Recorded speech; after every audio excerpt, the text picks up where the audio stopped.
Buenos días, los saluda Iván Ricardo, reciban un cordial saludo. Para nosotros es un placer contar con todos ustedes en este espacio y en nombre del banco aprovecho para agradecerles a todos nuestros colaboradores por el reconocimiento tan importante que tuvimos como el mejor banco y el mejor lugar para trabajar en Colombia otorgado por Great Place to Work. Este reconocimiento nos llena de orgullo y nos motiva a seguir haciendo que las cosas pasen cada vez mejor para ustedes, nuestros clientes, que son nuestra razón de ser. Les damos una cordial bienvenida a nuestro foro tributario Prepárate para el 2024. Las nuevas normas tributarias pueden generar incertidumbre, preocupaciones y muchas inquietudes tanto para las empresas como para las personas. Y en este espacio podrán tener un panorama y contexto que permitirá reflexionar y debatir sobre el cierre fiscal del año en curso, impactos de la reforma tributaria pasada y protección al patrimonio. En el Banco de Occidente estamos comprometidos con el desarrollo de las personas, el crecimiento de los negocios y la transformación del país. Por eso ponemos a disposición estos foros donde podremos profundizar en conjunto sobre los temas tributarios que tendrán repercusión directa en los bolsillos de todos. En esta oportunidad contamos con Tulio Restrepo, quien nos ha acompañado con su visión y experiencia en materia tributaria a lo largo de los años y nos compartirá sus conocimientos para tener en cuenta frente a los contextos tributarios que se activan a partir del 1 del 2024. Tulio es contador público de la Universidad Santiago de Cali, especializado en gerencia de impuestos de la Universidad ICESI. Es docente tanto de pregrado y posgrado en diversas universidades del país por más de 40 años y es socio fundador de Restrepo y Londoño, firma de asesores tributarios legales que lidera desde 1996. Si bien es una reforma tributaria ya pasada, hay muchos componentes que se activan a partir de este 1 de enero y que es muy importante que lo tengamos presentes de forma a navegar de una manera exitosa el 2024. Esperamos que la información entregada en este espacio sea de gran provecho para ustedes. En el Banco de Occidente, del lado de los que hacen. Bienvenidos. Tulio, un gusto tenerte con nosotros. Muchas gracias, Iván Mauricio, y a todo el equipo del Banco Occidente y al equipo de Restrepo Londoño Smart Task que estamos en este tema.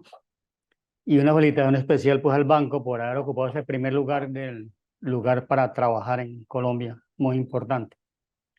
Y como dicen pues que estamos del lado de los que hacen, la gente pues vamos a aprovechar para hacer este foro que anteriormente recuerdan que lo hacíamos con mucho éxito, obviamente presencial, pero luego hemos cambiado a este tema virtual, con el fin que inclusive que hayan más participantes y lograr que esta reforma que pasó el año anterior, eh, que tiene muchos cambios, sobre todo en las personas naturales, ¿ya? Y en algunas de las personas jurídicas, algunas restricciones que hay, para tener en cuenta en el cierre de las empresas para este diciembre y algunas ideas para las personas naturales. De modo que esperamos que sea de mucha aceptación este cierre fiscal exitoso que vamos a hacer. Lo primero, pues que para determinación de la utilidad fiscal o renta líquida gravable, es bien importante sobre la base que voy a pagar el impuesto, ¿ya? Y sobre esta base que va a pagar el impuesto, pues siempre ha existido en el Estatuto Tributario un artículo inamovible que permite la depuración desde el principio de los ingresos de la actividad ordinaria hasta llegar al final, mi base para pagar el impuesto. Y ese tema son los ingresos realizados en actividad ordinaria, es lo más importante a lo que esté dedicado. Luego vienen ingresos financieros, que los vamos a ver cada uno, los dividendos y otros ingresos. Cada uno de estos capítulos los vamos a estudiar, a mirar y a establecer. Y eso nos da un total de ingresos brutos, ¿ya? Que miren cómo están constituidos los ingresos brutos, es todos los ingresos y lo único, la sumatoria de todos los ingresos que yo tenga, pues diferente a los de ganancia ocasional, obvio, sino todos los ingresos que tenga la compañía, sea el total de ingresos brutos. Esos ingresos, pues tengo la posibilidad de restarles unos ingresos no constitutivos de renta ni ganancia ocasional, que están establecidos también, que ahora los vamos a ver, y ahí llegamos a unos ingresos netos que me ponen en condición para restar los posibles costos realizados que sean imputables a ese ingreso y los que tengan relación con esos ingresos. Y ahí se determina lo que inicialmente conocemos como la renta bruta, es decir, tenemos unos ingresos netos menos costos y tenemos renta bruta. Esa renta bruta luego viene algo muy importante para todos los contribuyentes, que es el deducir las deducciones o los gastos fiscales realizados que yo haya hecho en el año 2023 para llegar a la renta líquida. Ahí tengo una primera aproximación de lo que puede ser mi proyección de impuestos para el próximo año sobre esa renta líquida. Pero a esa renta líquida tenemos que mirar si hay que agregarles algunas rentas fiscales que tengo por alguna razón y si le tengo que restar algunas compensaciones que tengo, a lo que llamamos algunos escudos fiscales, y si le puedo restar algunas rentas exentas. Y hecho eso, pues llego a la renta líquida gravable, es decir, la renta final para aplicarle la tarifa en los impuestos.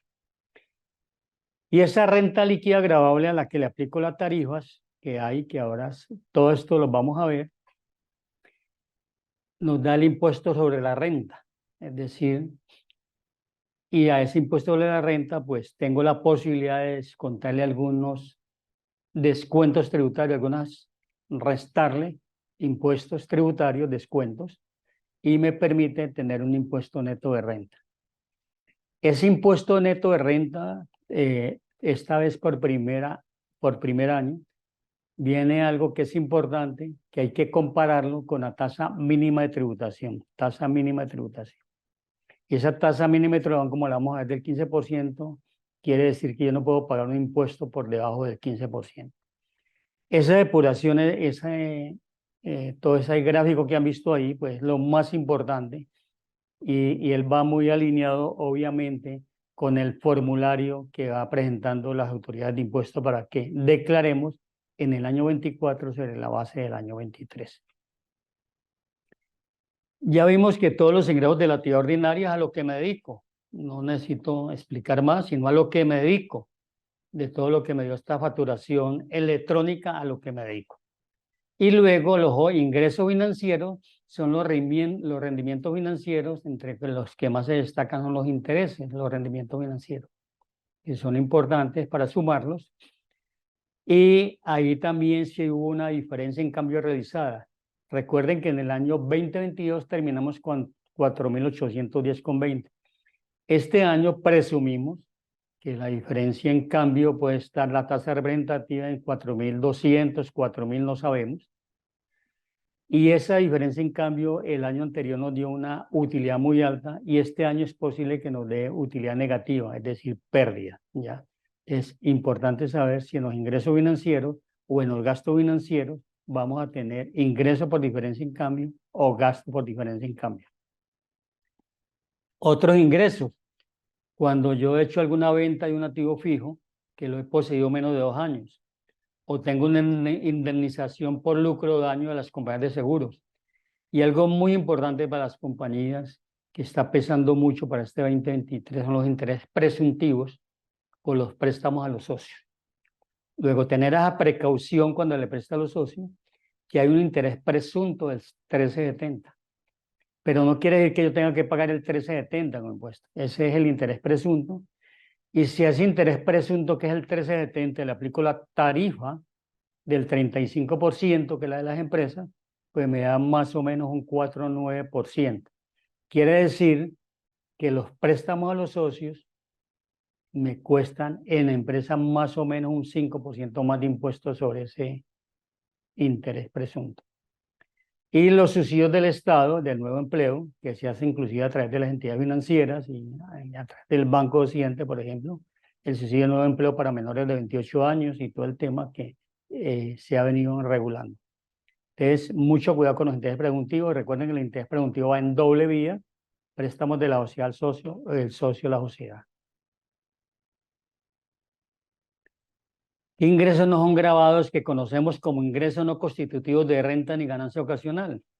La venta de acciones en la Bolsa de Valores de Colombia, cuando tengo una posesión inferior al 3% de la totalidad de las acciones de la compañía. Las indemnizaciones por daño son ingresos no constitutivos de renta ni ganancia ocasional. En cambio, las indemnizaciones por lucro, pues obviamente son ingresos grabados. Los dividendos no grabados de sociedades nacionales, ya, a pesar de que tengan una retención o algo, pero en los que consideramos dividendos no grabados de sociedades nacionales, quiere decir de utilidades que ya pagaron en la sociedad impuestos. El incentivo de la capitalización rural y agroingresos seguros. Esos son los más significativos de ingresos no grabados en las compañías, esos 5. Y también, pues, la capitalización de la prima en colocación de acciones en algún momento, de acuerdo a un artículo, permite que esa capitalización de la prima en colocación de acciones se convierta en un ingreso no constitutivo de renta ni ganancia ocasional. Importante que ya no es ingreso constitutivo de renta ni ganancia ocasional cuando capitalizo la cuenta de revalorización del patrimonio. Hoy en día, capitalizar la cuenta de revalorización del patrimonio se me puede considerar un dividendo en especie y por lo tanto grabado. Luego ya no es ingreso no constitutivo la capitalización de la revalorización del patrimonio, reitero, y lo único que quedó ahí es la capitalización de la prima en colocación de acciones. Los costos. Los costos es lo que esté imputable y que tenga que ver, obviamente, en relación con los bienes vendidos o servicios prestados. Inventarios, los comerciantes. Servicios, las empresas de servicios, como lo de los bancos, nosotros en Restrepo Londoño. Los activos fijos menores de 2 años, el costo de esos activos que tuve como ingreso, que eran menos de 2 años, ¿ya? Y hacemos la referencia a los 2 años, recuerden, porque más de 2 años se me vuelve un tema de ganancias ocasionales. La disminución del inventario, algo muy importante que se debe tener en cuenta, que recuerden que el inventario inicial más las compras, ese 3% yo lo podría tomar como una disminución de inventario y sería un costo. Lo mismo la posibilidad de tomar inventarios que estén en obsolescencia, que son importantes. Y después de lo de la pandemia y luego lo que sucedió, muchas empresas obviamente tienen unos inventarios que pueden considerar darles de baja o ya sea hacer una disminución de los inventarios y con eso obviamente aumentar el costo y tener todos los soportes necesarios. Y los otros costos que puedan aparecer. Hay unas presunciones importantes a tener en cuenta, ¿ya? Como de que no debe haber algo que esté por debajo del 85% del valor comercial, es una presunción que hay, ¿ya? O cuando se venden acciones, el valor intrínseco, el menor valor es el valor intrínseco más el 30%, es presunción, repito. Quiere decir que si las operaciones se hacen transparente igual, y yo puedo demostrar que el valor de la acción o inclusive menor del valor intrínseco o menor de lo de ese incremento del 30, lo puede hacer siempre y cuando haya transparencia. Están presunciones que tienen las autoridades de impuestos, obviamente para chequear si la operación fue transparente.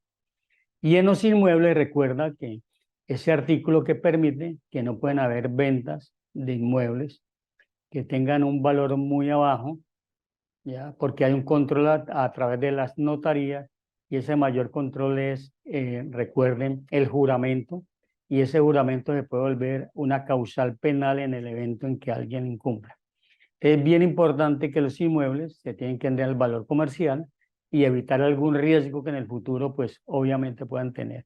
Y recuerde que los inmuebles, para que sean costo para el comprador, deben de haber sido que los pagos a través del sector financiero, ¿ya? Es decir, cheque. No pueden dar compra de inmuebles en efectivo porque no serían costo. Y para el vendedor, pues tener la precaución de que esos inmuebles, si son menos de 2 años, causarían renta, y si son más de 2 años, tienen la posibilidad de que hayan ganancia ocasional. De modo que es muy importante, luego me referiré a los inmuebles cuando toquemos el tema de ganancias ocasionales. Los activos biológicos, sobre todo muy importantes para todo el tema agrícola, que son las plantas y animales.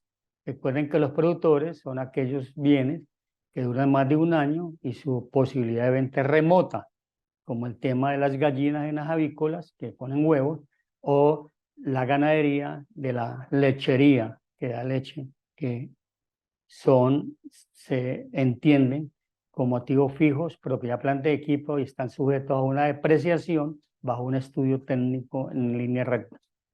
Y los consumibles se toman como inventario, en este caso en las avícolas son los pollos de engorde, y en el caso del ganado, pues el ganado de engorde.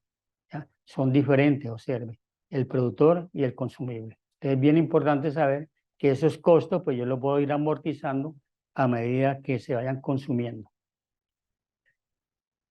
Esa dificultad que hubo con el café hace varios años, de que era difícil precisamente tener todos los soportes de los cogedores de café en determinadas épocas, porque eran personas que entraban y salían de alguna situación de estos cultivos de café, y lo mismo pasó con la papa. Entonces determinaron que el costo mínimo de la mano de obra debe ser el 40% del ingreso grado, el máximo, perdón, en el café, y en la papa el 30%, con el fin de facilitarles precisamente que puedan tomar ese costo sin necesidad de ningún documento independiente que tengan que cumplir con los temas de seguridad social, ¿ya? Pero por lo menos para efectos de impuestos pueden tomar el 40% si es del café y el 30% si es de papa en el tema de la mano de obra. Una vez ya determinados los costos, pues recuerden que ahí hemos llegado a la renta bruta. Y a esa renta bruta le vamos a restar las deducciones.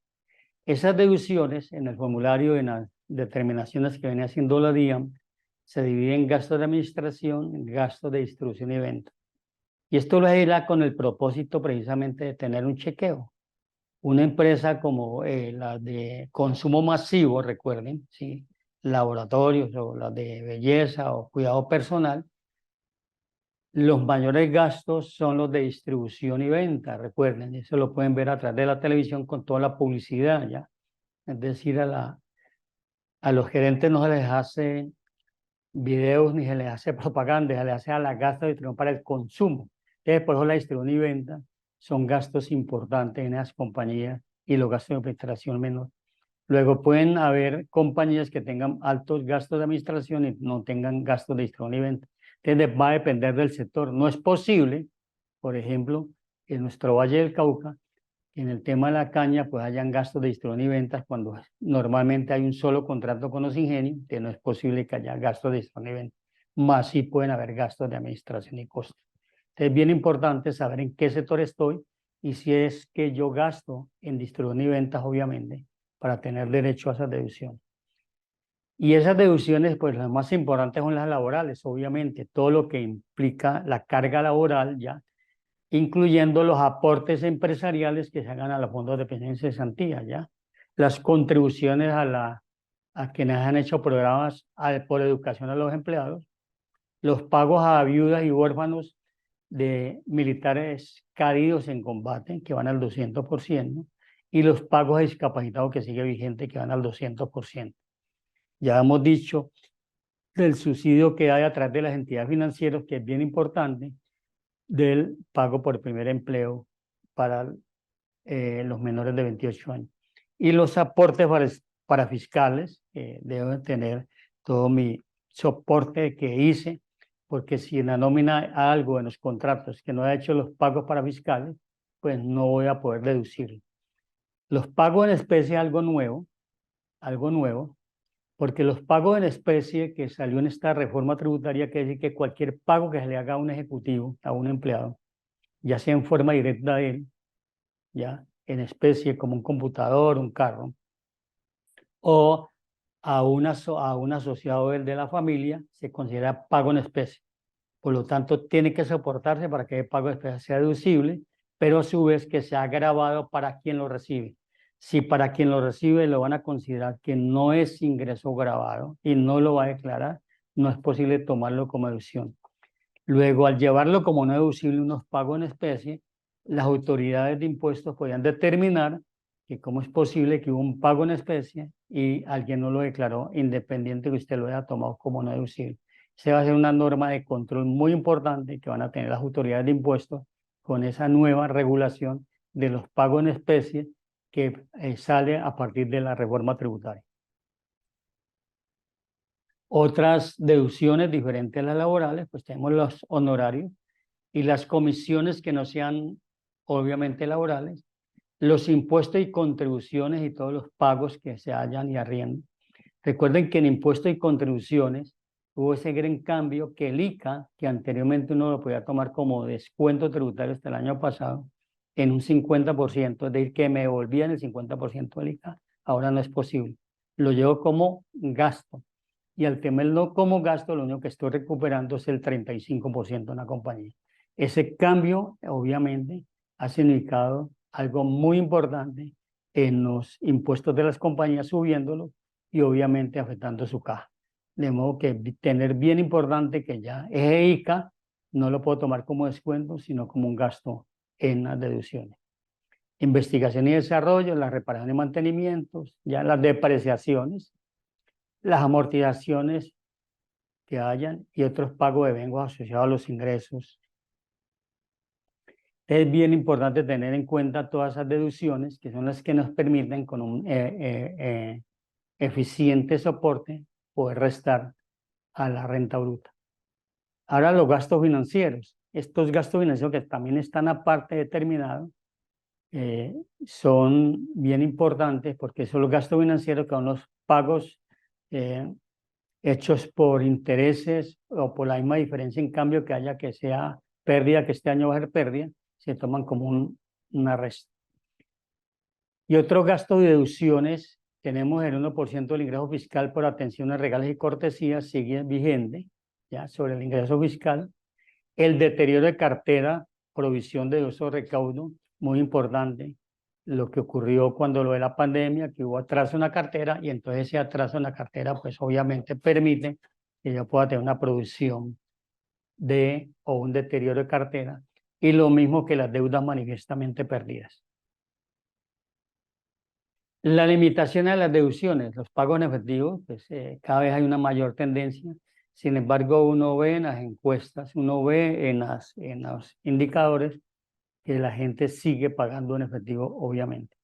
Entonces, esto lo han querido regular y sobre todo para las compañías, porque los pagos en efectivo se dan más que todo por personas físicas y naturales, ¿ya?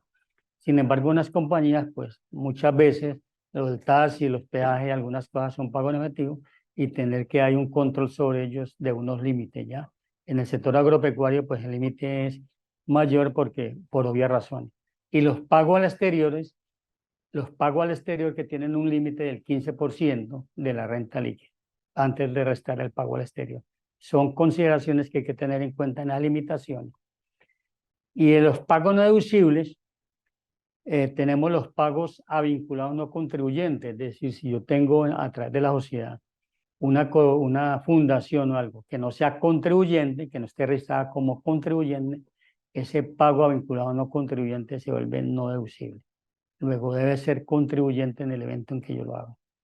Pagos o devengo a responsables del IVA con superiores a 3.300 VT, que eso es lo que, si yo le pago a alguien por encima de los 3.300 y no le controlo que haya pagado el IVA, que me haya cobrado el IVA, ese es un gasto no deducible. Las multas y sanciones y los intereses y todo lo que le paga el Estado no son deducibles. Ya las condenas y procesos administrativos, diferente a los laborales, quiere decir que los laborales sí son deducibles, una condena que me salga a favor, y pagos a paraísos fiscales no son deducibles, ni las pérdidas en la necesidad de acciones no son deducibles, no son deducibles tampoco ni los gastos y costos de ingresos no constitutivos de renta y ganancia ocasional y de renta exenta, ¿ya? Muy importante lo de la pérdida en enajenación de acciones, porque este año con los movimientos de la bolsa y todo el tema desde el año pasado, tanto en las bolsas internacionales como en la bolsa local de la Bolsa de Valores de Colombia, hubo pérdidas importantes en las acciones. Y ese momento en que yo he comprado una acción por 2.500 y me tocó venderla a 2.000 y perdí 500, esos 500 no son deducibles, ni se pueden tomar como una pérdida fiscal, no son deducibles. Mucha precaución con eso, porque ese caso se va a dar con frecuencia en estas declaraciones de renta del 2023 que presentaremos en el 2024.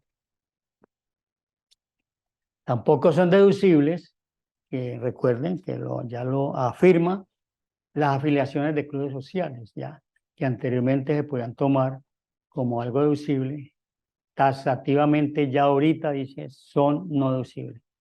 Y los gastos del personal, ya, es decir, a los ejecutivos, digamos, de apoyo a una vivienda, a un jardinero, a un motorista, del gerente o algún ejecutivo de la compañía, no son deducibles, sino están vinculados directamente a la actividad de la compañía.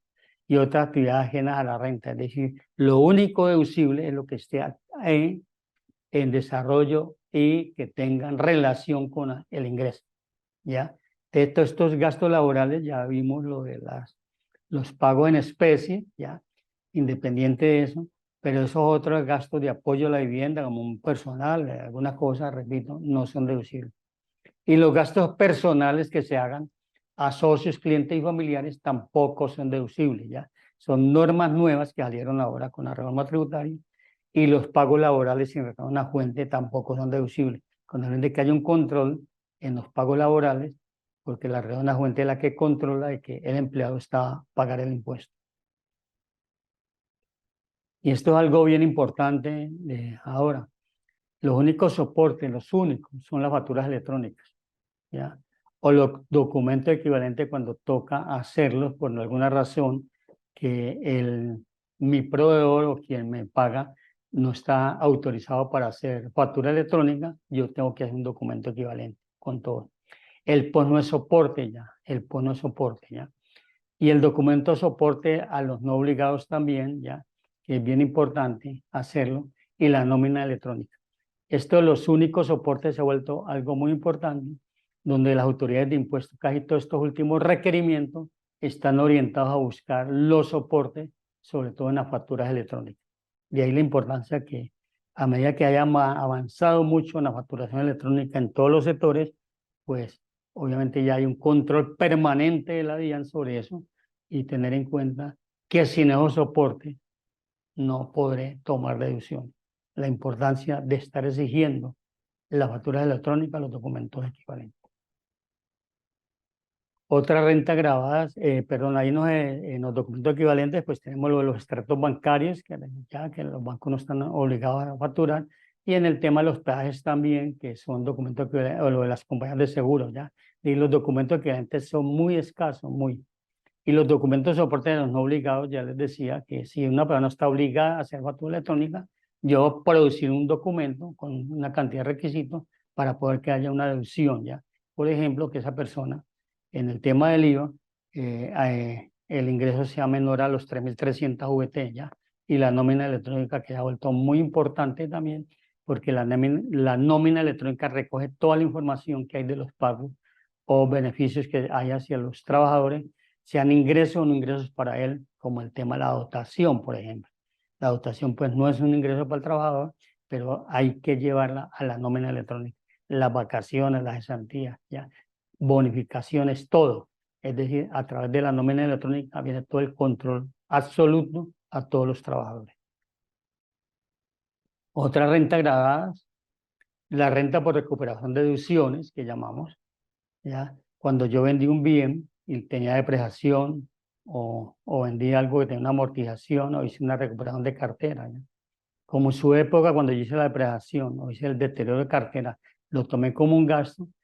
En el momento en que yo hago una venta, alguna cosa, o recupere la cartera, me dicen, devuélvame aquello que usted depreció, devuélvame aquello que usted hizo de deterioro de cartera y me lo graba como una renta al 35%.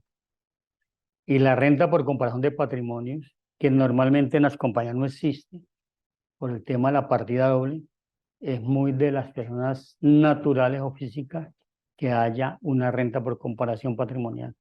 En las sociedades es muy difícil, porque el balance, pues obviamente, es estar cuadrado, y al estar cuadrado y haber un equilibrio entre los activos, el patrimonio y los pasivos, pues no debe haber diferencia patrimonial. Pero en algunas ocasiones, cuando estamos haciendo conciliaciones, puede existir una diferencia patrimonial porque hicimos, por ejemplo, una amortización o una compensación de una pérdida fiscal o por diferencia de la renta presunta. Es decir, nos puede dar ya en la forma práctica, pero debe estar soportada, no es que haya una diferencia patrimonial. Y la renta por bienes omitidos, que son muy importantes hoy en día, lo mismo que los pasivos inexistentes, y luego referiremos a ellos las sanciones que hay en el evento en que alguien lo omita o tenga un pasivo inexistente. Las rentas pasivas de las EC, de las entidades controladas del exterior, ya. Esa también es otra renta grabada. Esas rentas de las EC son las rentas pasivas que yo tome de una compañía técnica en el exterior, yo reciba, ya sea por dividendos, rendimientos, regalías, ya, arrendamientos. Son rentas pasivas de una compañía del exterior, entidad controlada del exterior, que yo reciba como renta. Y tengo la posibilidad de hacerle unas aminoraciones, unas restas a esa renta, como es la compensación de pérdidas, que tengo un plazo de 12 años para hacerlo, ¿ya? Sobre todo pérdidas que dieron en el año 2021, por el tema de lo de la pandemia y todo lo que ha ocurrido, pues esas pérdidas yo las voy guardando para amortizarlas en un término de 12 años, como me lo permitan las utilidades fiscales, sin olvidar la tasa mínima de tributación, ¿no? Bien importante. Lo mismo que la diferencia con la renta presunta o presuntiva, que son 5 años, que la renta presuntiva, recuerde que está viva. La única diferencia es que al estar viva tiene una tarifa del 0%, pero ya está viva. En cualquier momento la pueden volver a establecer un porcentaje.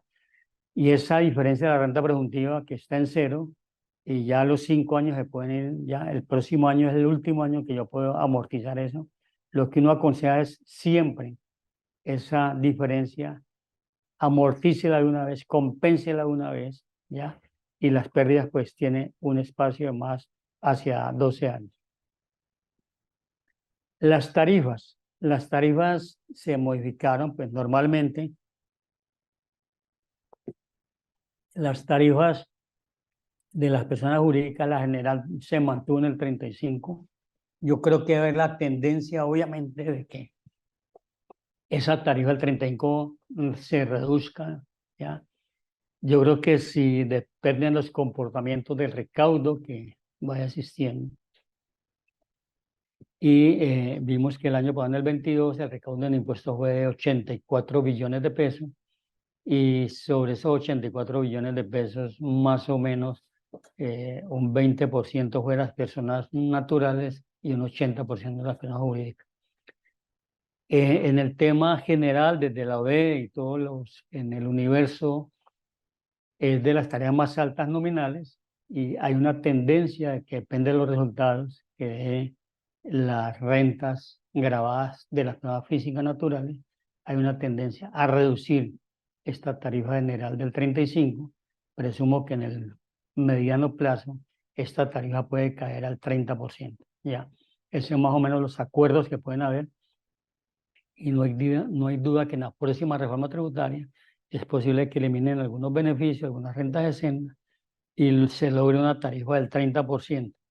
Que esa tarifa además va a estar impactada, recuerden, en las empresas muy cerradas o de familia, con la tarifa hacia los dividendos. Luego, la tarifa general del 35 más el pago de los dividendos se vuelve algo que puede llegar a ser del 48 o 60%. Es importante saber que hacia el futuro presumo que esa tarifa se puede reducir, más no se puede aumentar. En instituciones financieras, recuerde que les incrementaron al 40%, 5 puntos más, ¿ya? Algo que está en estudio en la Corte Constitucional, lo de las instituciones financieras y lo mismo las petroleras, que pueden llegar al 75%. Y esas tarifas, pues que están en estudio, obviamente en la Corte Constitucional, esperando que resuelva. Ya hubo una resolución, recuerde, sobre un gasto no deducible que era bien importante, que eran las regalías en las petroleras, y la Corte determinó que por la falta de equidad, porque todos deben de ir con el mismo rasero, entonces por la falta de equidad, obviamente se cayó la norma.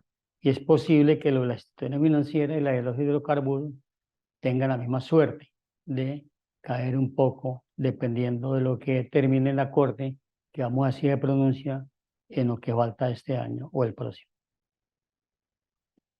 Las empresas de industria y comercial del Estado y economía mixta quedaron con una tarifa del 9% como estaban. Los servicios hoteleros que antes eran del 9 quedaron en el 15, las editoriales antes del 9 quedaron en el 15 y los usuarios de zona franca conservaban en el 20 los anteriores y los nuevos van a tener entre el 20 y el 35%, depende de lo que venda local y lo que exporte. Esas son las tareas más generales.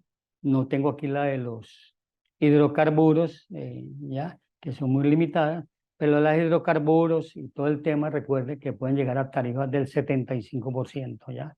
Y obviamente al haber eliminado la no deducibilidad de las regalías, pues las va a poner con una tarifa muy alta de todas formas, que también está en demanda por todas las petroleras. Estamos esperando los pronunciamientos de la Corte. Descuentos tributarios normalmente hay tres: los impuestos pagados en el exterior, que los tenga soportados y certificados, y las donaciones de entidades sin ánimo de lucro del régimen tributario especial. Que puedo tener un descuento del 25%. Yo doné 1.000.000 de pesos y puedo restar como impuestos en la renta 250.000 pesos. Y por la IVA en compra o inversión en activos fijos reales productivos. Y hubo un cambio bien importante a favor de los contribuyentes, porque cuando eran inversiones muy altas y había un IVA muy alto, muchas veces en un primer año no se podía tomar como un descuento. Entonces se podía diferir en los próximos periodos. La DIAN había determinado que no se podía hacer sino en el año que se hizo la inversión. El Consejo de Estado determina que no, que lo puedo hacer en forma diferida.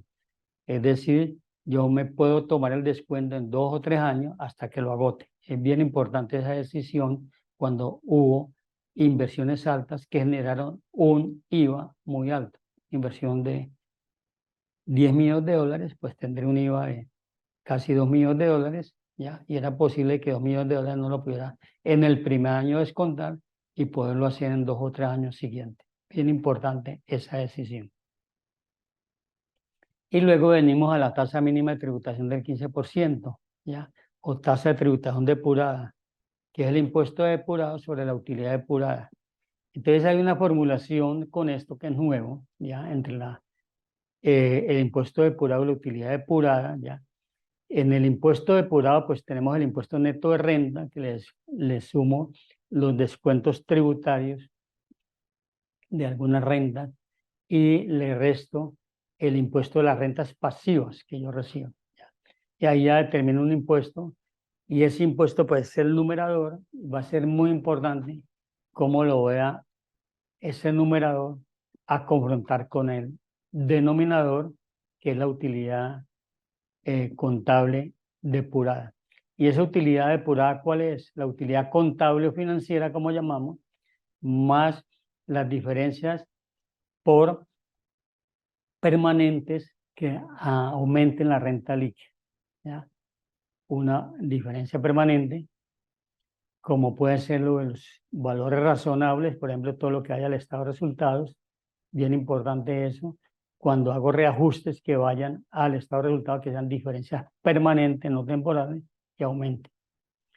Y le puedo restar los ingresos constitutivos de renta, el valor o la valoración que hay en el ingreso por método de partida patrimonial, menos el valor neto de la ganancia ocasional, menos renta de renta, menos las compensaciones. Entonces, únicamente yo determine ese numerador sobre el denominador, eso tiene que ser mínimo el 15%. Si es menor del 15, esa diferencia hacia el 15 debo adherirla, adicionarla al impuesto a la renta. El aporte voluntario a la declaración de renta o algo nuevo que no va a tener ningún beneficio, pero que apareció ahí, de que si alguien quiere aportar más del porcentaje, en vez de pagar el 35, quiere pagar el 38, pues lo puede hacer.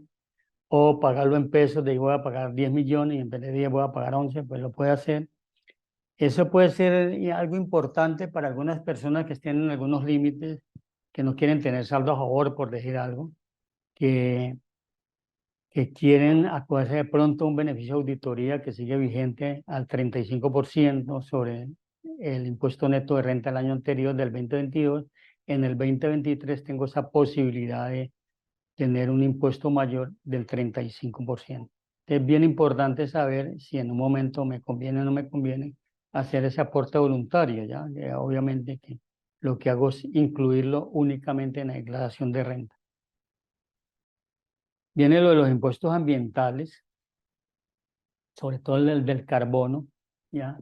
Que tiene toda una regulación y lo del carbono, pues lo más importante es que es deducible el impuesto a la renta, ya deducible, de ahí lo puedo llevar como una deducción, porque ahora vamos a ver que hay impuestos que no son deducibles.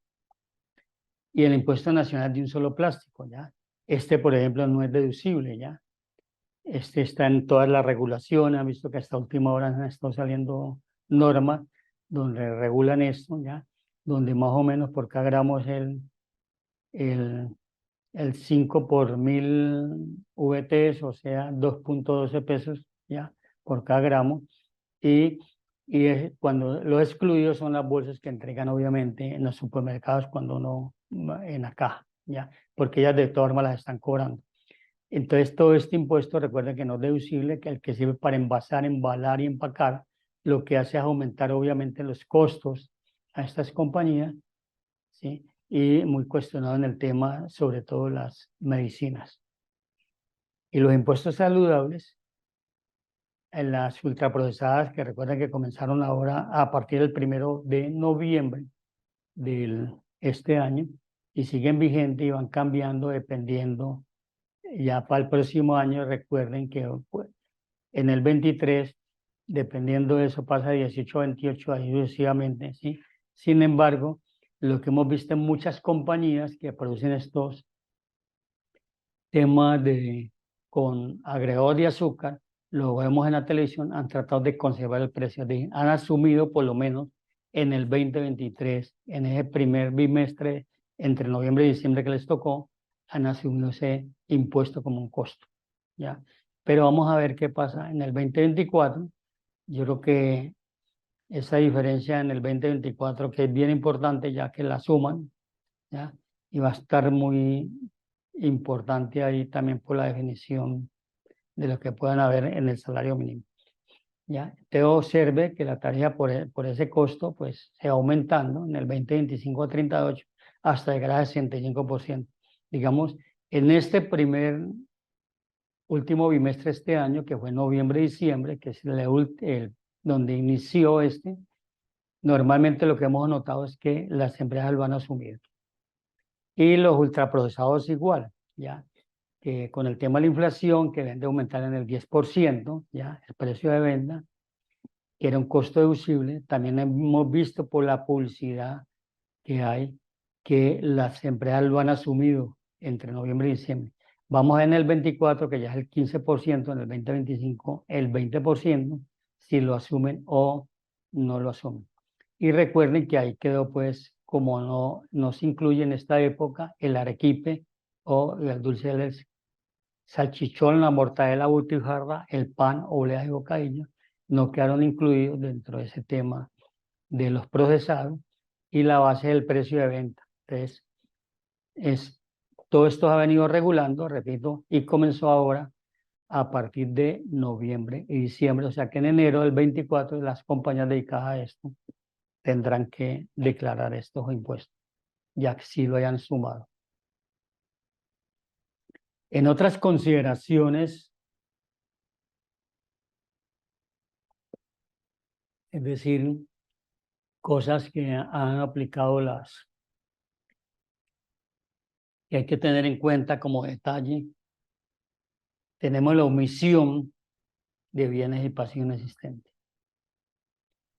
Cuando es superior a 1.000 o 2.500 salarios mínimos, este está sobre salarios mínimos, ya estamos hablando de 1.160 millones, la prisión de 48 a 108 meses.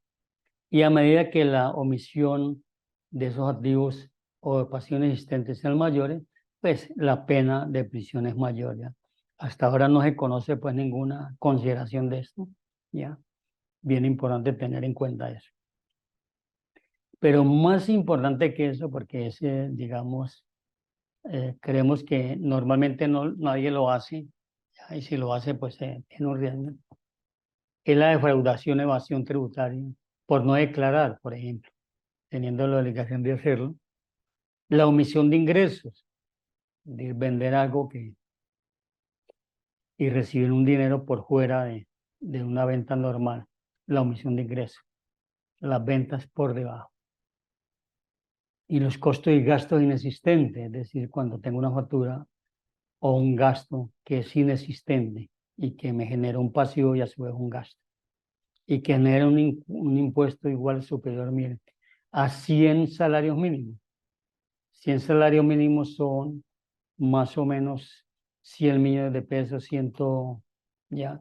El próximo año pueden ser 130 millones de pesos. Y si lo divides por 0.35, quiere decir que si tú tienes o dejaste de declarar 300 millones, el 35,300 te da más o menos eso. Quiere decir que puede estar en riesgo de tomar un tema penal, ¿ya?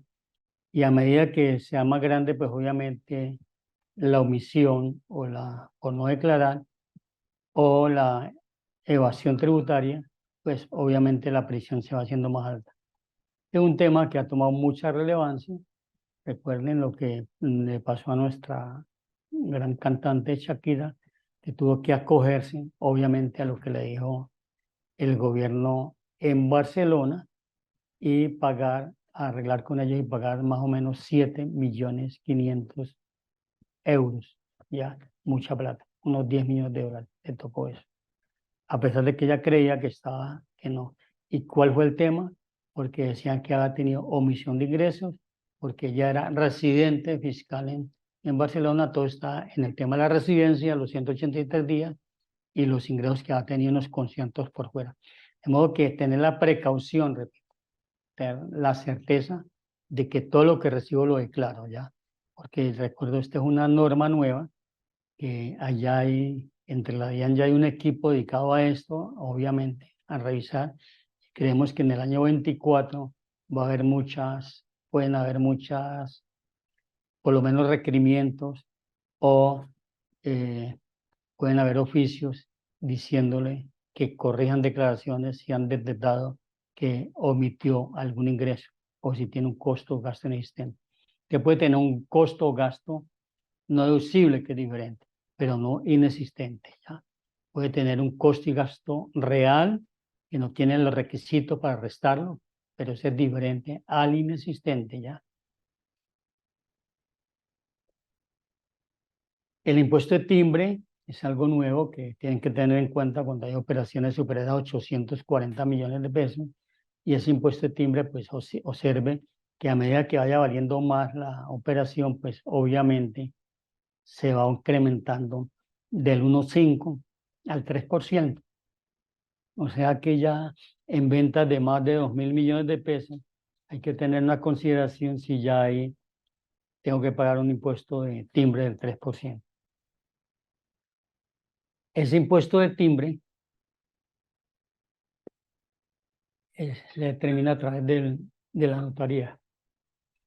La sanción por no enviar información, enviarla con errores, pues por lo menos fue regulada para que no fuera tan confiscatoria y oneroso.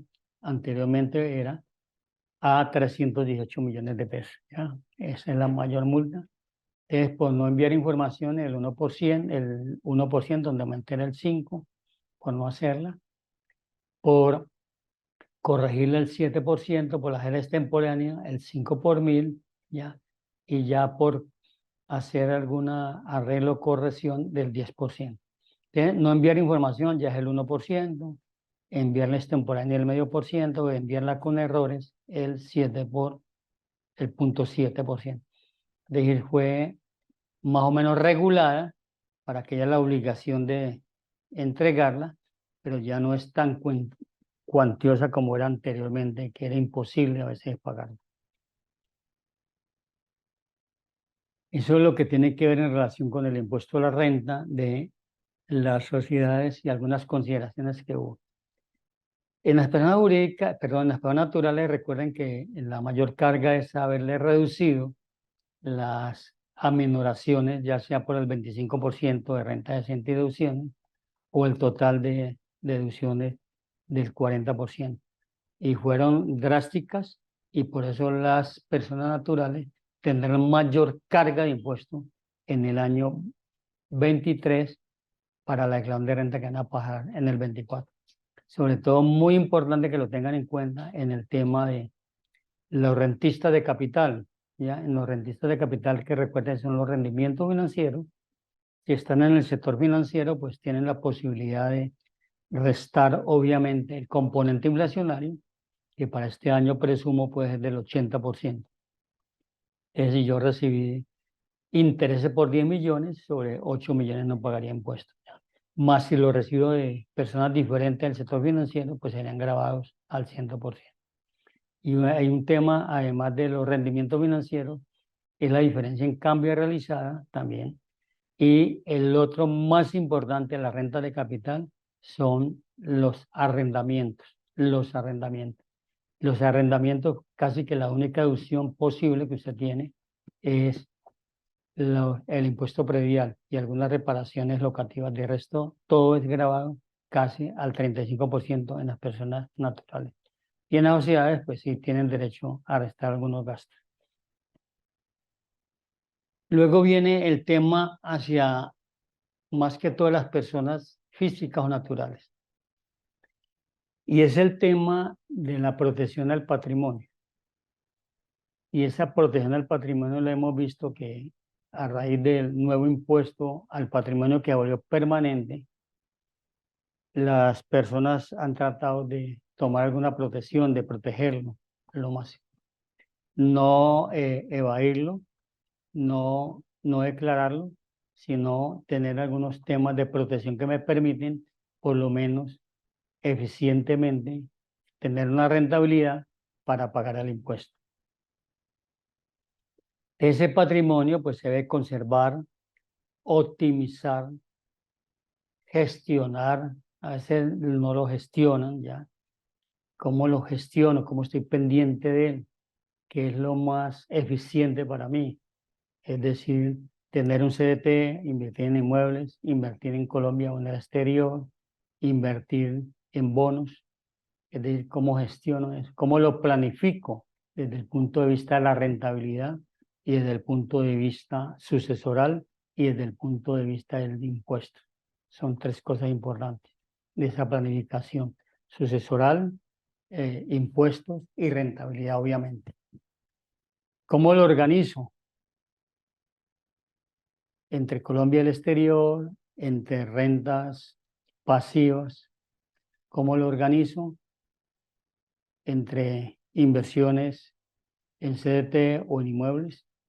¿Cómo lo protejo? A través de algunos vehículos que vamos a ver cómo protejo el patrimonio, a través de una sociedad o a través de una fiduciaria o a través de las diferentes formas que pueden haber, como las fiducias ya mercantil o un caso dado la fiducia civil. ¿Cómo lo protejo? Y cómo lo consolido, para saber que al consolidarlo yo tengo un patrimonio importante. Cuando consolidar es importante porque muchas veces muchos tienen empresas diferentes y con el tema, recuerden, el beneficiario final. Entonces, ¿cómo lo consolido? ¿Cómo realmente, cuál es mi patrimonio entre el que yo tengo en una sociedad y el que yo tengo como persona física a mi nombre ya o al nombre de la familia? Y en esta estrategia de tributación es importante tres palabras: que sean lícitas, válidas y reales. Lícitas, válidas y reales. Esas tres palabras no deben de faltar nunca en una decisión que alguien vaya a tomar de una estrategia. ¿Es lícito tener dinero en el exterior o patrimonio en el exterior? Sí, es lícito, está autorizado por la ley.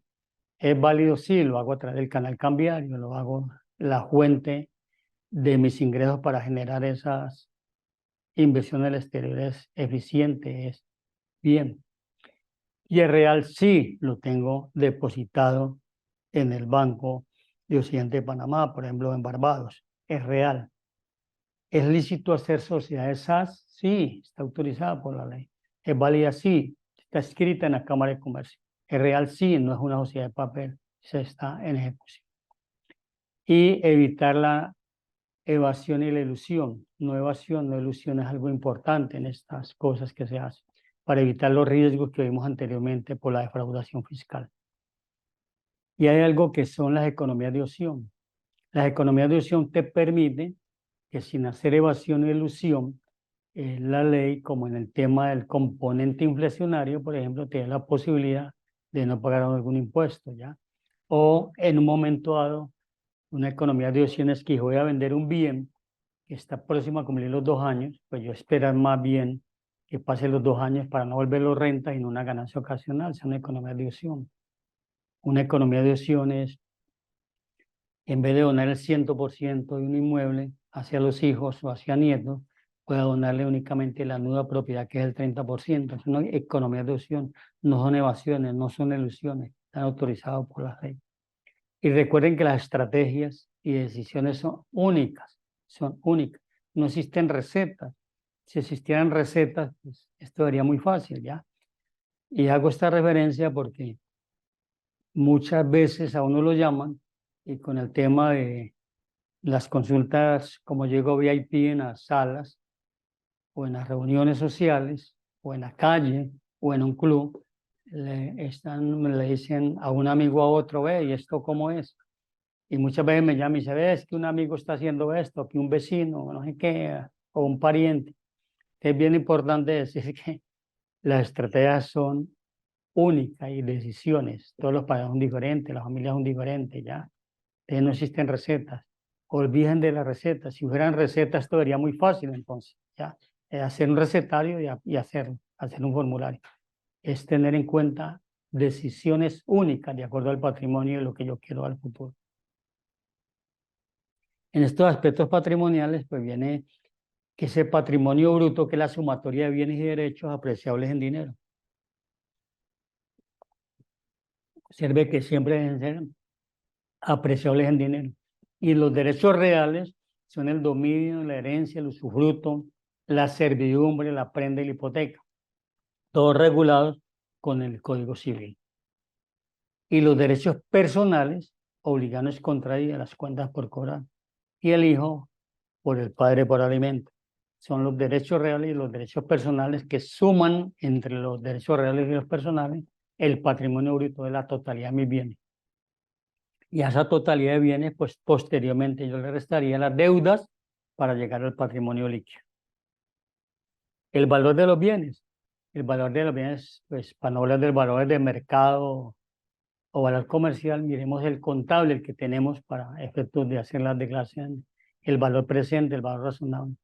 Y el más importante, el valor fiscal, que está determinado por el costo fiscal, que tiene unas reglas, recuerden, en el estado tributario, y que puede ser el precio de adquisición o el valor nominal en algunos casos. Es tener en cuenta que esos valores, más hay algunos valores, como en el tema de las acciones, como valores en bolsa, valores intrínsecos, ¿ya? Es tener en cuenta el valor de los bienes, sobre todo el fiscal, para efectos de los impuestos. Los valores patrimoniales, lo que va al patrimonio, ya sea para determinar mi patrimonio por una diferencia patrimonial o para determinar mi patrimonio con el fin de llevarlo al determinar el impuesto al patrimonio. Esos valores patrimoniales son equivalentes a los costos fiscales, ¿ya? No todo costo fiscal es valor patrimonial, más todo valor patrimonial sí es costo fiscal, ¿sí? Entonces tiene que estar anclado en los costos fiscales de lo que determine el estatuto y lo que determine, obviamente, los decretos reglamentarios, como en el caso de las personas naturales, con el ajuste que puedan hacer algunos bienes inmuebles o acciones, con un artículo que se conoce como el artículo 73, que es una tabla que yo puedo ir aplicando con un factor de ajuste. Los activos, pues, son los inmuebles, los muebles y los intangibles. Los inmuebles, pues recordemos que las tierras, bodegas, oficinas, fincas, casas, apartamentos. Y los muebles, pues maquinaria, equipos de tecnología, ¿ya? Estanterías y todo lo que yo tenga. Y los intangibles, que son muy importantes, como el know-how, el goodwill y marcas, todos estos son intangibles. Y cada uno de ellos tiene un costo diferente. En Colombia, pues, normalmente el tener patrimonio, pues, va teniendo un costo importante, ¿no? Del solo tener propiedad de algo, me, me pone en condiciones de pagar un impuesto, ¿ya? Miremos estos impuestos sobre las propiedades y los bienes en Colombia. La tenencia o propiedad, solo ser propietario de algo, tengo el impuesto al patrimonio, recuerden que se volvió permanente y ahora lo vamos a ver. Tengo el impuesto predial, ¿ya? Que ha sido últimamente muy de moda con el catastro multipropósito, toda regulación de catastro que hay, ¿ya? Ahí vi precisamente en un periódico de la ciudad un gran anuncio del gestor catastral de Palmira, que va a comenzar otra vez a hacer actualizaciones de catastro, para que estén pendientes. Hoy lo vi en la prensa, que va a comenzar los nuevos revisiones catastrales en Palmira. Ese predial, de todas formas, tiene una tarifa casi del 1.6% normalmente, que es la máxima, sobre los predios. Y para los predios que son, como dicen, urbanizables, no urbanizados, van al 3.3%. Observe que hay una gran diferencia en tener un lote de engorde con un lote que esté al cultivo de otra cosa. Si el lote de engorde, en un momento que le suban mucho el avalúo catastral y lo determine el municipio como un bien urbanizable no urbanizado, pagué el 3.3%. Ya hemos visto casos en Cali precisamente de subir un bien de 500 millones a 5.000 millones y definirlo como un bien urbanizable no urbanizable, lo que lo lleva a una tarifa del 3.3%, que quiere decir que son 155 millones en impuestos. Es bien importante saber sobre la definición cuando lo hacen los municipios. La plusvalía de los inmuebles, que también dada por los municipios, ya cuando se precisamente hacen los de POT, las contribuciones de por valorización, ya esa contribución por valorización, pues obviamente si tengo un predio, ya hoy se ha discutido mucho por el tema de que si cambio peajes por contribución por valorización en los terrenos que estén más o menos cerca a las carreteras donde hayan peajes, que en vez del peaje sea una control de valorización.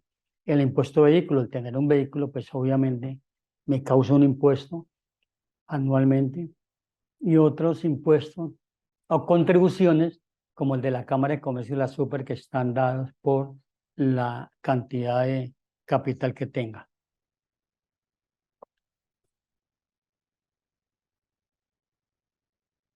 Eso es el tener. Ahora miremos cómo se circula, cómo se hace la transferencia de estos bienes que tienen impuestos.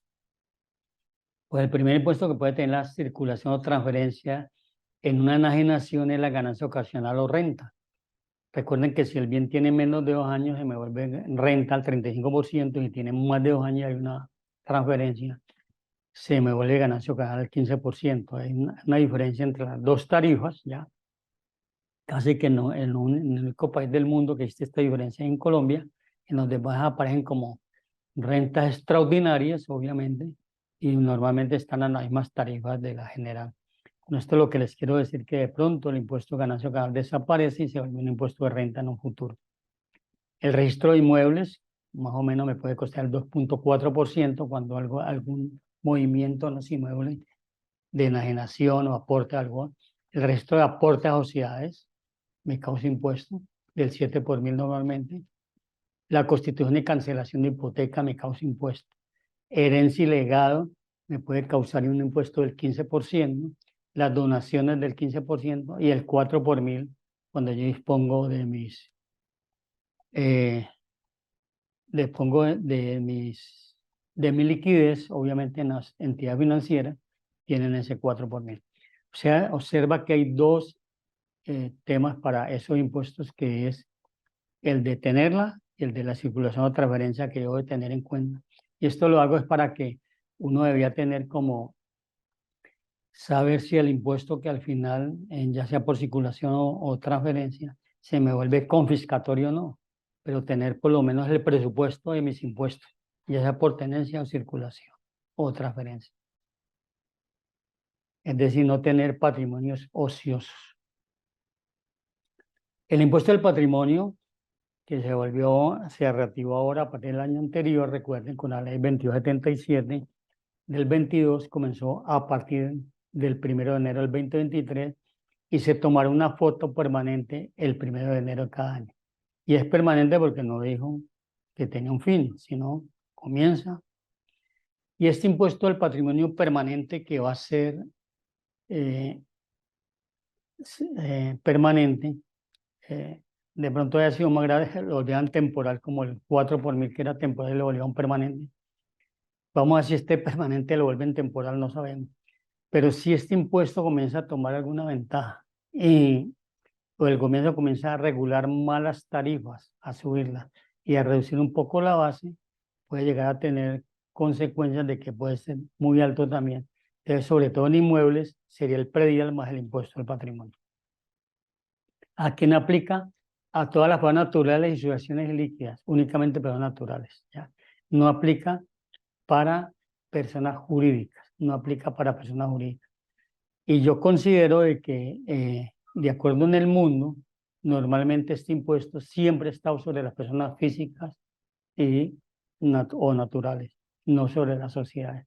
Y más o menos por convenios con ODEP y todas las entidades internacionales de impuestos, es difícil que haya un impuesto a las sociedades. Es de ahí que de pronto, al necesitar recursos, incrementen más bien las tarifas de las personas naturales o reduzcan la base. Hay que estar atento a eso. Pero a la sociedad no irá a haber impuestos. Es bien importante por estrategias que vamos a ver que la importancia de aportar, digamos, inmuebles a una sociedad.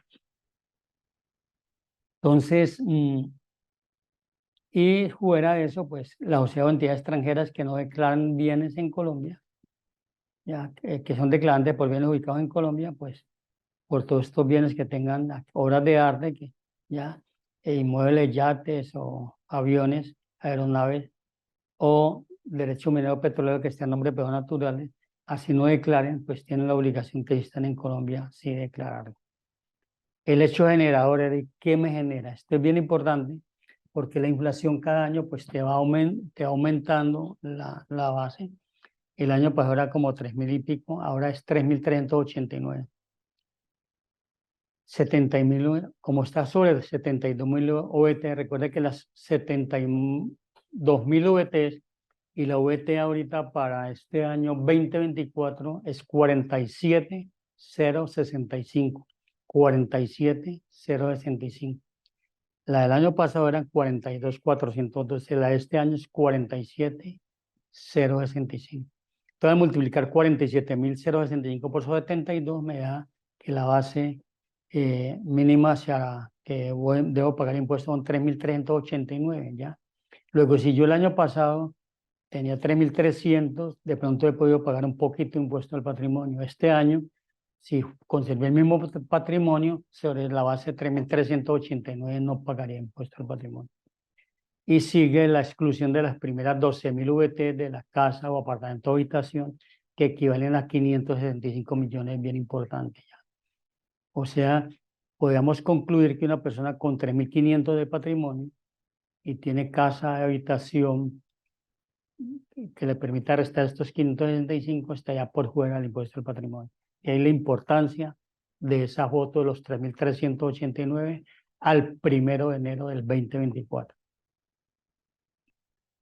¿Qué es la base gravable? El patrimonio líquido, ¿ya?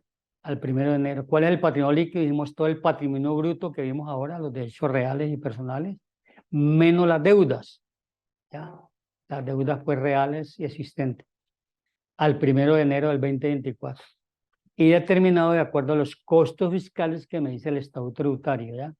Sobre todo el costo fiscal, por ejemplo, de las personas físicas y naturales, de los inmuebles, por ejemplo. ¿Cuál es el costo fiscal de los inmuebles de la persona natural? El que lo adquirió o el valor catastral, el mayor.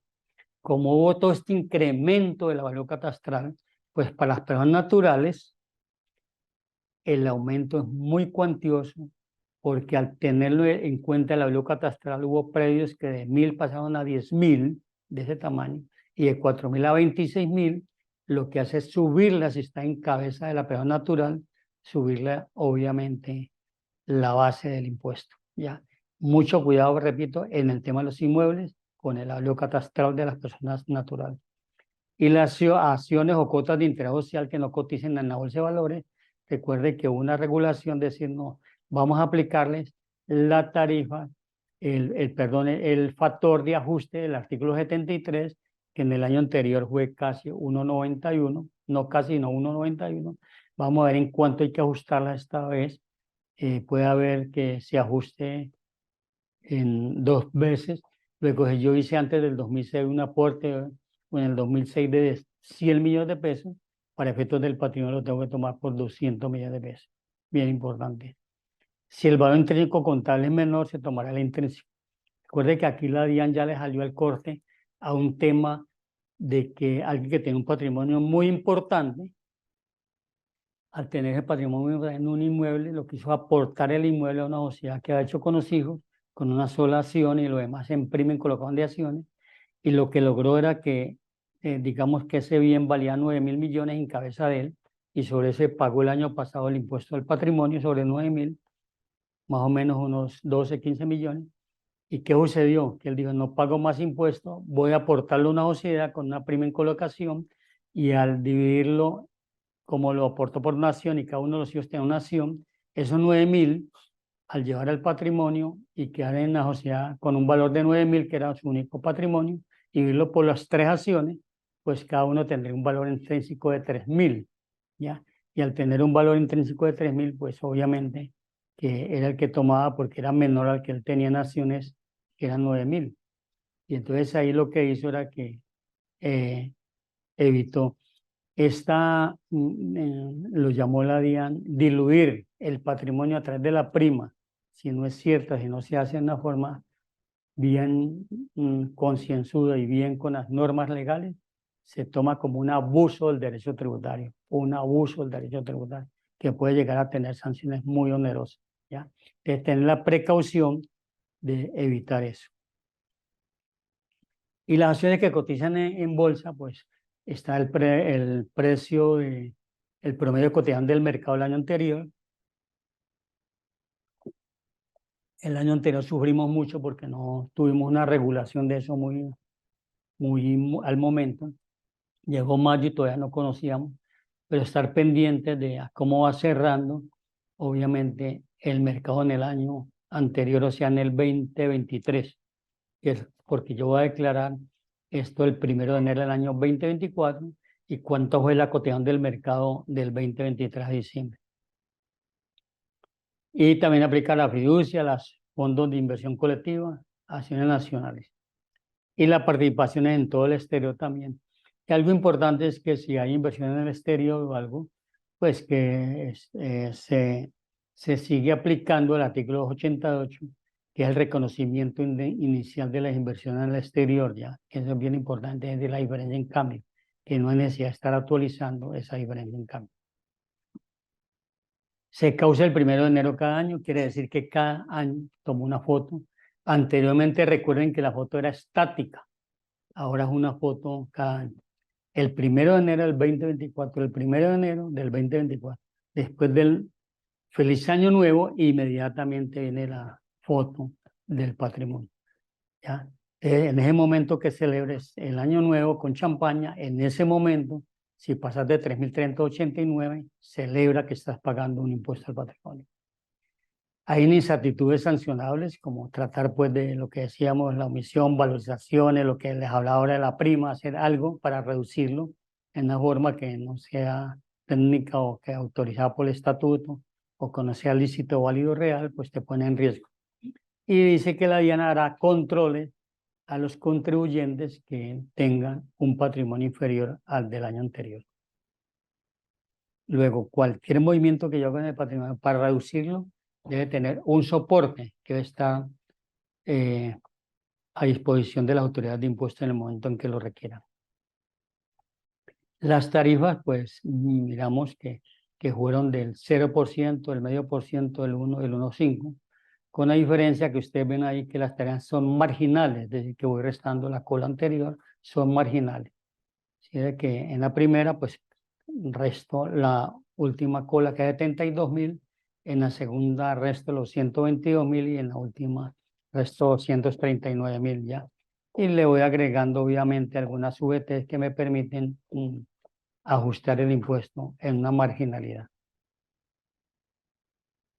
Si lo miramos aquí en pesos, ya el anterior estaba obviamente en VT, aquí en pesos lo ve más fácil.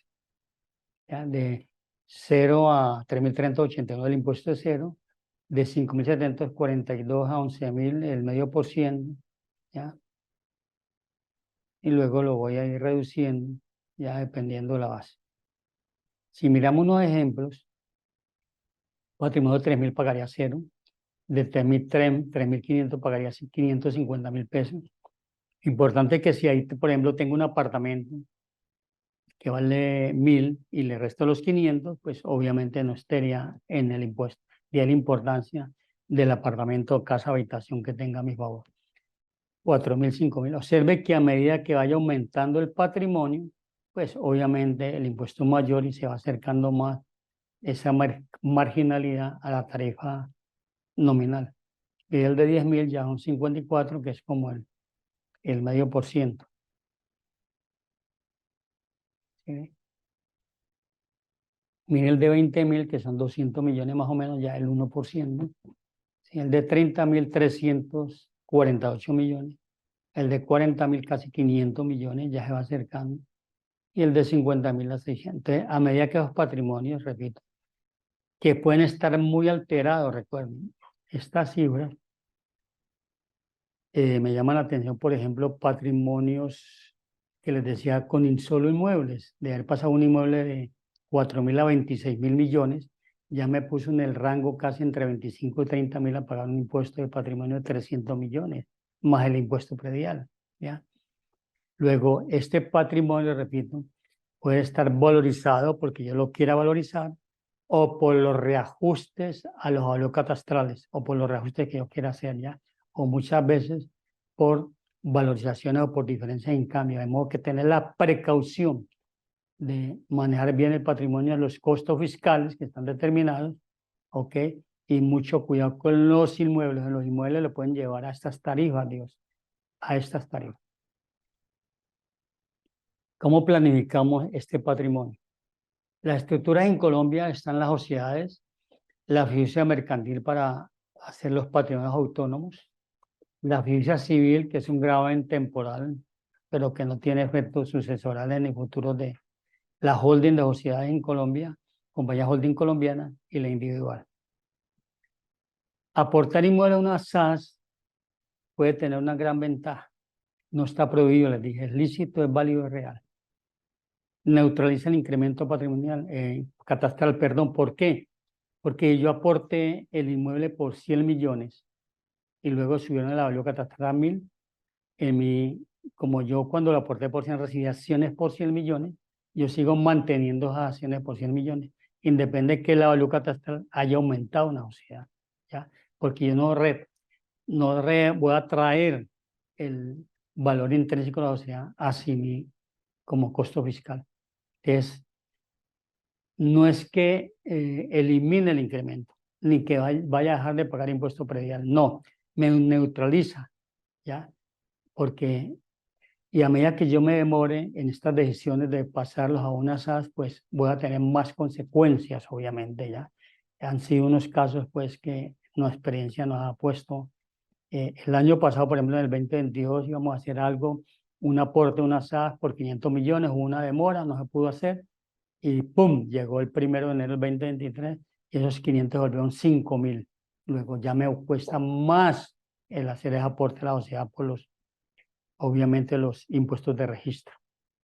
No genera impuesto por enajenación, que es impuesto por enajenación.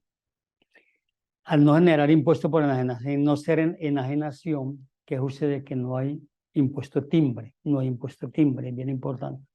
Si hay impuesto de registro y notariales del 2.3 aproximadamente lo que aporte, y las acciones obviamente se te vuelven base del impuesto del patrimonio. Pero es muy importante, repito, yo tenía una propiedad que valía 1.000 y la aporté a una sociedad, yo recibí acciones por 1.000. Esas acciones por 1.000 siguen siendo base para mi patrimonio. Pero en 1 de enero, ese inmueble que yo aporté de 1.000, el valor catastral subió a 10.000. Yo sigo conservando mis 1.000, ¿sí ve? En cambio, en la sociedad, pues aumentó, pero para mí no. Si no lo aporté, yo tendría que inmediatamente irme a los 10.000. Importante, los inmuebles a la SAS. O la fiducia mercantil traslada la propiedad de los bienes con un propósito específico, constituir un patrimonio autónomo y evitar futuros costos notariales y otros desgastes.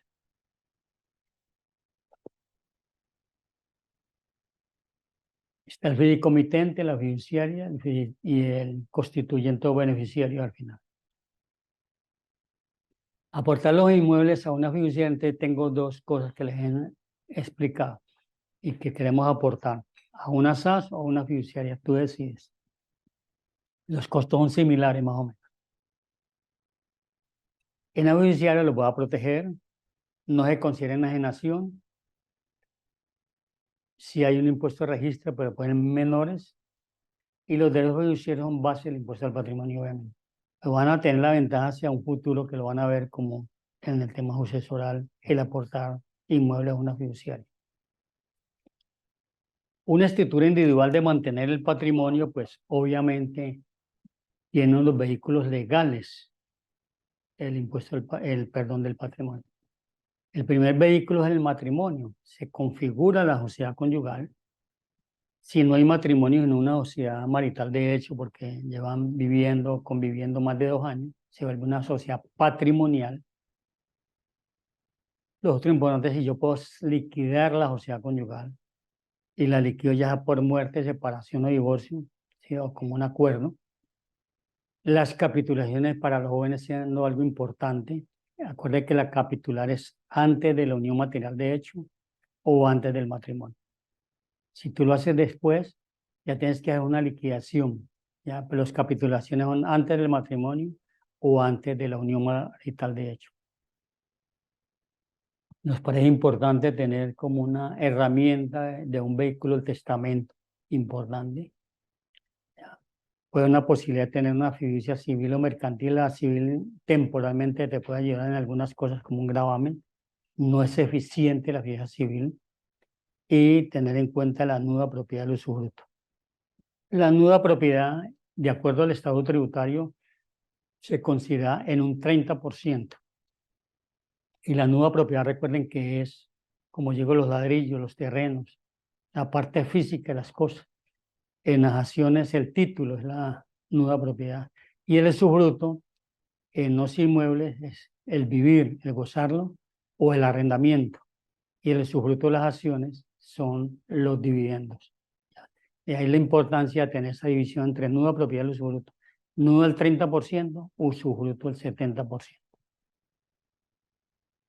Si yo liquido la sociedad conyugal o la patrimonial, pues el patrimonio que vive en los dos cónyuges. Reduce base y tarifa, dependiendo de los... Si ambos tienen lo mismo, pues no pasa nada. Pero si hay diferencia en los patrimonios, puede tener una importancia esa liquidación. Las donaciones, obviamente reduce el patrimonio del donante, pero quien recibe debe pagar el 15% como ganancia ocasional. Se puede donar, ya decíamos, el 100% de algo, de unas acciones o un inmueble, o solo la nueva propiedad, que es el 30%. Y viene otro tributo a las fiduciarias, que la base gravable se reduce al 80%. ¿Ya? Luego, si una propiedad que vale 10.000 millones de pesos, y yo quiero donar la nueva propiedad, que son 3.000, sobre los 3.000, y si a través de una fiducia, esos 3.000 se me vuelven 2.400, y si vuelven 2.400 es que pagaría el 15%. ¿ya? Entonces, es bien importante muchas veces tener derecho judiciario porque al donarlo o en el tema sucesoral, obviamente van al 80%. Ahí ya tenemos un ahorro de un 20% en impuestos. En la sucesión el patrimonio puede transmitirse también a través de la sucesión. Los herederos pues van como ganancia ocasional, pero recuerden los costos de honorario, registro y derecho notarial los que hay que tener ya. e incrementa obviamente el patrimonio de los herederos, que hay que tener mucha precaución cuando, en qué momento estratégico yo hago y liquido la sucesión. Las estructuras en el exterior están las AGC, entidades controladas del exterior, las fundaciones de interés privado, los trusts, muy importantes en Estados Unidos, sociedades offshore, fondos de inversión de afuera, seguros con componente de ahorro material y cualquier otra inversión que pueda tener desde afuera, que pueden ser bien importantes. Hemos visto que muchos colombianos obviamente han hecho ese o fundación de interés privado, otros afuera o sociedades, ¿ya? Y tener en cuenta el beneficiario final. El beneficiario final es poseer el 5% del capital o los votos, individual o por grupo de familia, ¿ya? O tener el 5% o más de las utilidades. Recuerde que esta regulación tuvo que cumplir el 31 de julio del año pasado. Si hay algún cambio hay que anunciarlo inmediatamente ya. Y si no, pues en el momento en que haya algún cambio, es que se dice, o cuando es nuevo, pues hay que anunciar quiénes son los beneficiarios finales. Observe que es el 5%, ¿no? El intercambio de información tributaria, pues lo que es tener precauciones, que todos los países que hay, con 140 países del mundo, hay información. Normalmente es espontánea automática, ¿ya? Y a solicitud normalmente es con Estados Unidos, ya sea solicitud de ellos, a solicitud del gobierno colombiano, ¿ya? Pero espontánea automática está en los demás países. Luego inmediatamente ellos reportan y es tener en cuenta que normalmente se hace en septiembre de cada año, reportan de gobierno a gobierno, luego el gobierno pasa a la DIAN y obviamente vienen todos los controles sobre el patrimonio.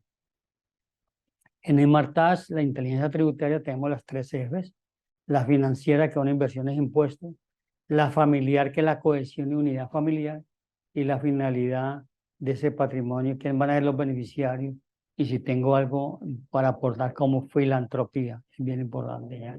La financiera, saber que tengo inversiones, que esas inversiones me deben generar, obviamente, el pago de esa rentabilidad, generarme rentabilidad para tener los gastos, las comisiones, asesorías, los impuestos, ya, para ver cuánto me queda, para que no se me vuelva confiscatorio, para conservarlo. El patrimonio debe mantener la unidad familiar, tener una cohesión, una unidad de la familia, no separarse por el patrimonio, sino unirse. Y la finalidad es quiénes van a ser los beneficiarios del patrimonio, los herederos hacia abajo, y filantropía, que es muy importante hoy en día hacerlo.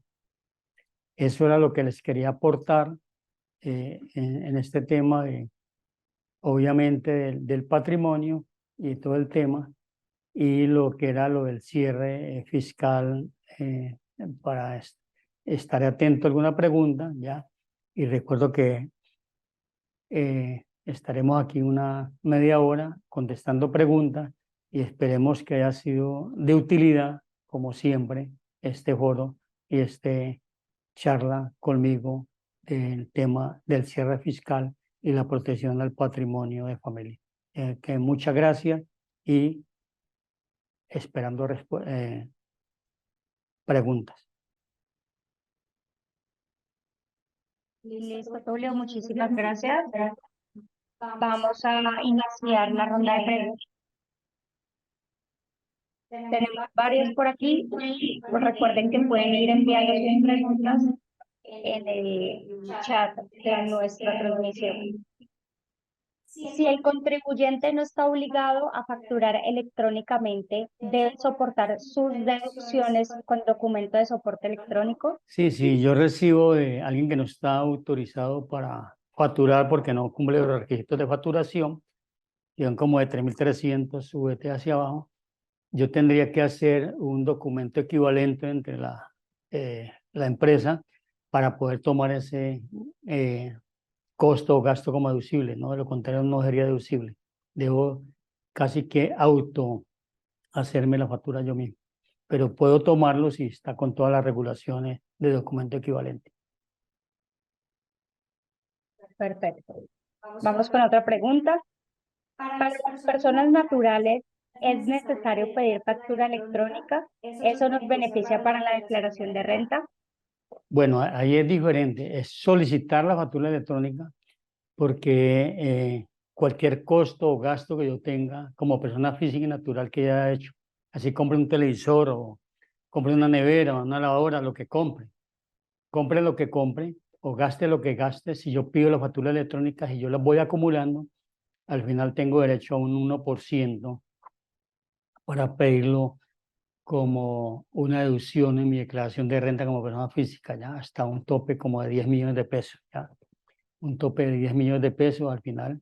Pero algo sirve porque en el momento en que estén en la barra de pasar del 18 al 20% alguna cosa, pues obviamente le puede considerar cualquier gasto que haya hecho a través de con factura electrónica y además de pago electrónico, puede tener derecho a tener una deducción equivalente al 1% de las compras, repito, sin tener relación de causalidad de nada, cualquier cosa que compre un activo fijo, todo lo que esté facturado, puede el 1% hasta 10 millones de pesos. Perfecto. Vamos con otra pregunta. Un bien que tiene una fiducia civil, cuando muere el otorgante, el beneficiario de la fiducia, ¿qué impuesto debe liquidar? ¿Una ganancia pasional? Hay una duda si se toma como una ganancia ocasional renta. Nosotros hemos creído que es una ganancia ocasional al 15%, ¿ya?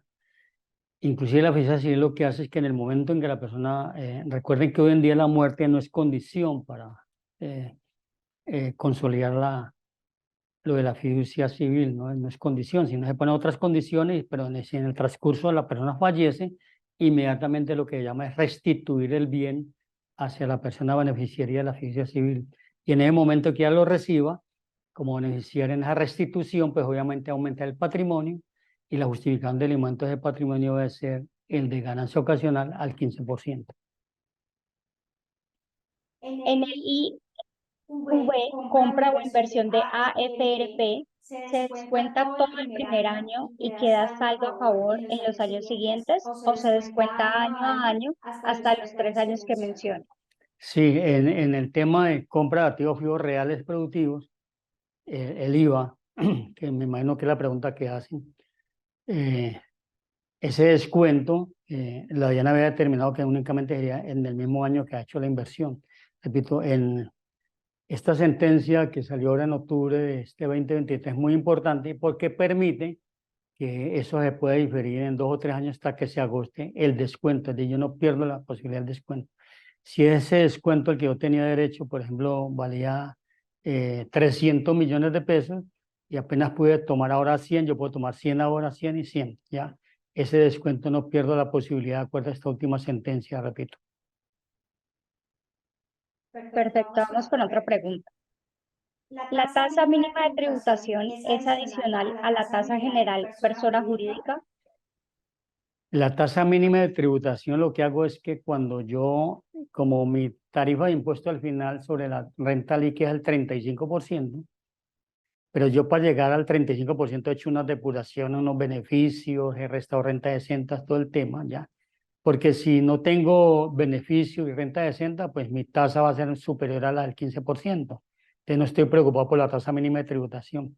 Pero en el evento en que yo tenga renta decente, repito, en el evento en que yo tenga beneficios que esté aplicando en mi renta para reducir mi base, y al reducir mi base, obviamente al aplicar el 35, voy a quedar con una tarifa real del menos del 15%, ahí es donde aparece la tasa mínima de tributación, ¿ya?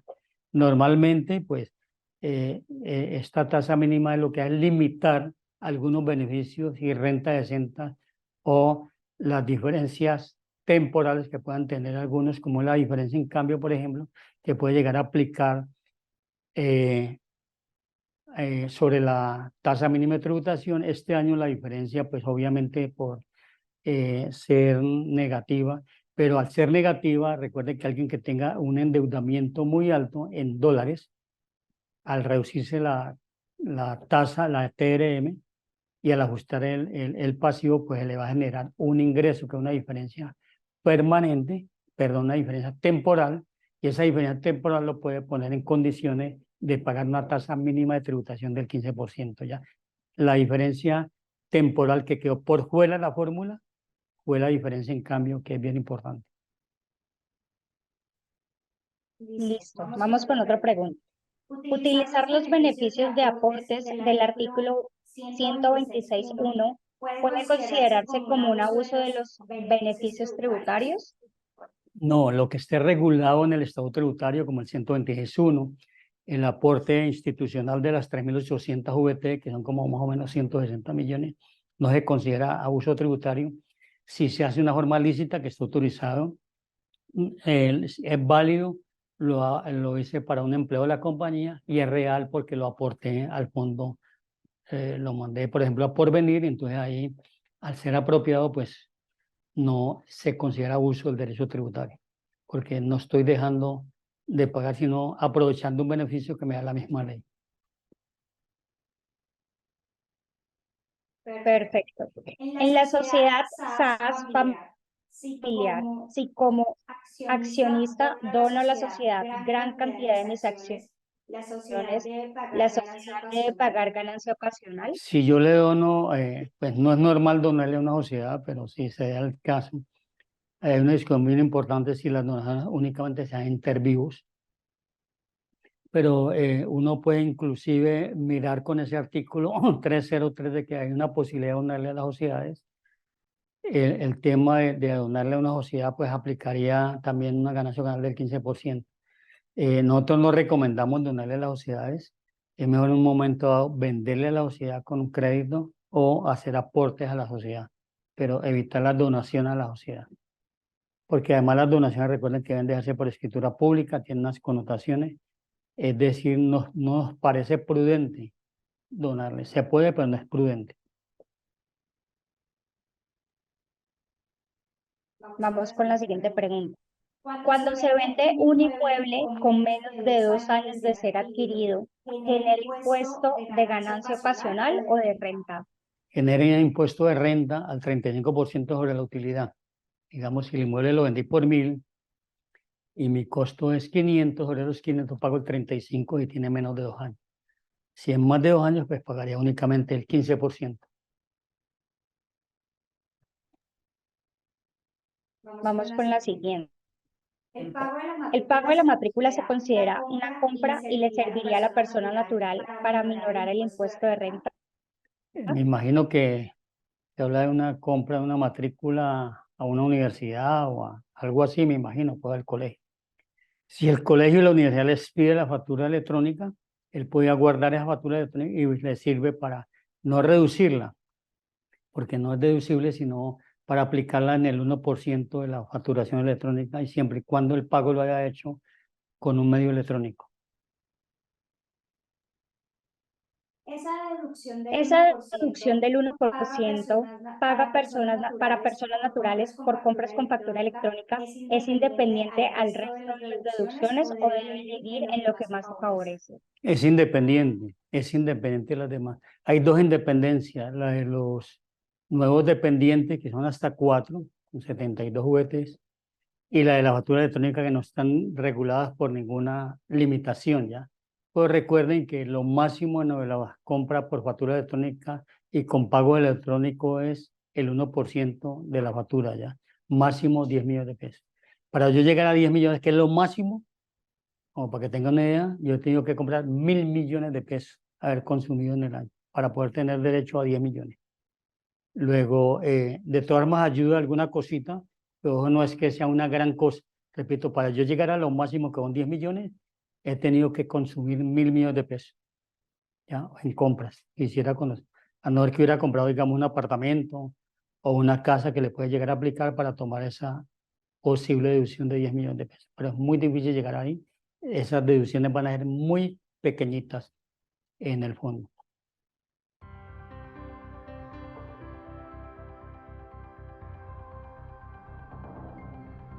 Bueno, si no hay más preguntas, gracias. Ya saben que a través de la base del banco podrían pues seguirlas, formularlo y posteriormente nosotros las contestaremos al banco y el banco las enviaría a ustedes. De modo que fue un placer y muchas gracias a ustedes y al Banco Occidente por tener esta oportunidad de haber compartido con ustedes sobre el cierre del 2023 y sobre el impuesto del patrimonio. Muchas gracias y buen día.